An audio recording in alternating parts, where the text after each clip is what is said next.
মানে রাজনৈতিক জীবনের উপরে একটা কি বলে আঘাত চলে আসলো। সেটা কেমন? মানে এটা বিয়ের পরপরই এই আঘাত, বিয়ের পরপরই এই আঘাতটা শুরু হয়ে গেল। সেটা কিভাবে শুরু? আগে তো আমরা অনেক নির্যাতন, ছাত্র আওয়ামী লীগের নির্যাতন সহ্য করেছি, কিন্তু আমাদের বাড়ি ঘর ছাড়া হতে হয়েছিল না বিয়ের আগে। আমার আব্বা, আমরা যখন হোস্টেল থাকতে পারছিলাম না, তখন আমার সরকার বাসা ভাড়া করে আমাদেরকে ঢাকায় রাখতেন পরে পড়াশোনা করার জন্য। পরে আবার আমরা 2001-এ হলে থাকলাম, নেতৃত্ব দিলাম। এরপরে আমার আবার ঢাকায় স্থায়ীভাবে বসবাসের ব্যবস্থা করলেন। কিন্তু বিয়ে পরবর্তী যেটা হলো যে আমার শ্বশুর পরিবারটা আওয়ামী লীগের দ্বারা নির্যাতিত হতে থাকলো। তারা প্রথমেই আঘাত করলো, জামালপুরের গ্রামের বাড়িটা ভেঙে কোপায়ে পুরো ভেঙে দিল। ঘরের ভিতরে যত আসবাবপত্র ছিল, আপনার ল্যাপ তোষক পর্যন্ত তারা বের করে আগুন দিয়ে দিয়েছিল। এবং টিনের ঘর যে দুইটা ছিল, সেই ঘর দুইটা আগুন দিয়ে দিয়েছিল, বিল্ডিংটা আর আগুন দিতে পারেনি। এটা হলো প্রথম আঘাত করলো তারা। দ্বিতীয়বার আঘাত করলো এলাকায় যখন যাওয়া হলো, আপনার আমাদের যে নিজস্ব ইউজের যে গাড়ি, সেই গাড়ি পিটিয়ে ভাঙিয়ে দিল। একটা বিএনপির প্রোগ্রামে যোগদানের উদ্দেশ্যে আমরা যেদিন গিয়েছিলাম, আমাদের উপরে হামলা করলো। এরপরে হলো যেটা যে ঢাকার বাসায় হামলা করলো, এবং ঢাকা ক্যান্টনমেন্টে আমাদের দোকান ছিল 7টা দোকান, আমার হাজবেন্ড, আমার ভাসুর, আমার চাচা শ্বশুর সবার মিলে আর কি। তো সেই মার্কেটে একসময় আগুন দিল আওয়ামী লীগ দুর্বৃত্তরা, ওখানে আমাদের 7টা দোকান পুড়ে গেল। তা আমরা ভীষণভাবে বিপর্যস্ত হতে থাকলাম। তারপর আমরা হাল ছাড়িনি। আমার হাজবেন্ড ছিল ক্যান্টনমেন্ট বোর্ডের MES contractor, board member contractor ছিলেন। তো তখন মিরপুর ডিএসএস এরিয়াটা, যে ডিএসএস এরিয়া যেটা হলো, ওইটার কনস্ট্রাকশনের ফার্মটা আমার হাজবেন্ড পেয়েছিলেন, আমার হাজবেন্ডের কনস্ট্রাকশন ফার্ম পেয়েছিল। তো সেখানে এই আওয়ামী দুর্বৃত্তরা মানুষ খুন করে ফেললেন। মানুষ খুন করে অফিসের মধ্যে না না, যে মাটি ভরাটির যে এরিয়াটা, একদিন ভোর রাতে ওখান থেকে খবর আসলো যে ওই প্রজেক্ট এরিয়ার ভিতরে একজন মার্ডার করা হয়েছে।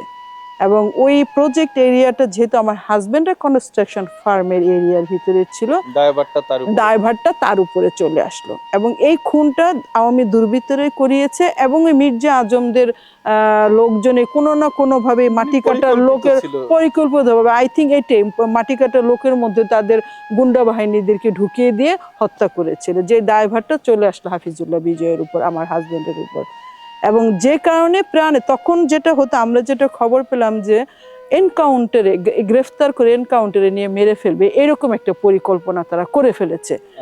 যে কারণে বাধ্য হয়ে প্রাণের ভয়ে আমাদেরকে তখন এই 2009 সালের ঘটনা, এটা 2007 থেকে শুরু হয়ে 7, 8, 9 সালের ঘটনা, বাধ্য হয়ে আমাদেরকে প্রাণে বেঁচে থাকার জন্য ইতালিতে পালিয়ে চলে আসতে হলো, পাড়ি জমাতে হলো।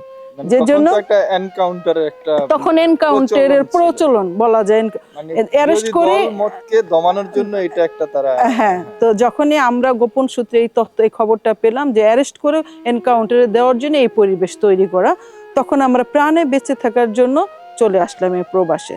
যে কথাটা আপনি বলছিলেন যে প্রবাসে কেন এসেছি, আসলে উত্তরটা বৃহৎ আকারে এইটা যে উত্তরটা বড়, যে আমার আশাটা কোনো আনন্দ ঘন পরিবেশের মধ্য দিয়ে আসা হয়নি, বাধ্য হয়ে প্রাণে বেঁচে থাকার জন্য আমরা পালিয়ে এসেছিলাম। তো তারপর থেকে কত সালে আসলেন আপনি? এটা 2009 সালে আমার হাজবেন্ড আসলেন। তখন আমি আসতে পারলাম না, তখন আমি গর্ভবতী ছিলাম। তখন আমি আমার হাজবেন্ড আসলো মে মাসের 30 তারিখে, আমার বাচ্চার জন্ম হয়েছিল নভেম্বরের 11 তারিখে। দেন আমি 2010 সালে আমি আসছি বাচ্চা নিয়ে। পরবর্তীতে আমি আসলাম। ওই ঢাকার বাসায় যে হামলা হয়েছিল, এটা কিন্তু আমার হাজবেন্ড আসার পরে, চলে আসার পরে ঢাকার বাসাটায় আমি ছোট শিশুপুত্র নিয়ে আমি বাসায় ছিলাম সেই দিন বাসায় হামলা হয়েছিল ঢাকার বাসায়। পরবর্তীতে মনে হলো যে না, আমাদেরও হয়তো জানমাল রক্ষা করার জন্য এখান থেকে চলে যাওয়া দরকার। পরবর্তীতে আমি আর ছোট ছেলেকে নিয়ে, আমার ছেলেকে নিয়ে আমিও চলে আসলাম হাজবেন্ডের কাছে। আমরা প্রথম 2009 সালে আসার পর আমার হাজবেন্ড 2015 সাল পর্যন্ত আর দেশে যেতে পারেননি। 2014 সালে আমি বাংলাদেশে যে মামলাগুলি কিছু তদবিরের মাধ্যমে মানে জামিন নেওয়ার চেষ্টা করেছিলাম, আমরা জামিন নিয়েছিলাম। এবং 15 সালে আমার হাজবেন্ড যে হাইকোর্টে উপস্থিত হয়ে জামিন নিয়েছিল। মানে কি ওই যে মামলাগুলো, ওই মামলাগুলো এখনো পেন্ডিং আছে না? না, এখন আর সেই মামলাগুলো পেন্ডিং নাই।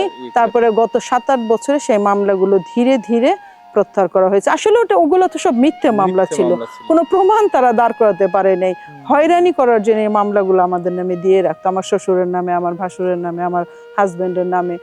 তো হয়রানিমূলক মামলা থেকে আমরা অব্যাহতি নিতে পেরেছিলাম। 2-4টা মামলা ছিল যেগুলো অনেক দুর্বল হয়ে গেছিল পরবর্তীতে, কিন্তু মামলার চেয়ে যে জিনিসটা বেশি ছিল যে আমাদেরকে দেশে অবস্থান করতে দিত না। 2015 সালে আমার শ্বশুর মারা যাওয়ার পর মৃত্যুবার্ষিকী করার জন্য আমরা গিয়েছিলাম, কিন্তু জামালপুরের ওই এলাকায় আমাদের বাড়িতে ঢুকতেই দিল না।